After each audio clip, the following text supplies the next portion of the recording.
that God answered my call. There was that one place I always thought about, and I just wanted to be there with you. The place that no eye has ever seen, the place that no heart has ever perceived. I had a great feeling inside of me that one day I'll be there with you. And now that we're here, feeling so good about all the things that we went through, knowing that God is pleased with us too. It's not a dream, this is so true.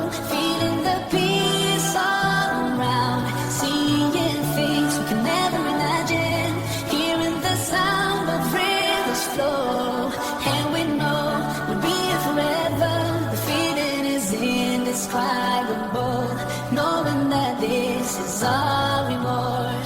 Do you remember the hard times we went through, and those days we used to argue, but there was not one thing that could bring us down, cause we always had in our minds the place that no eye has ever seen, the place that no heart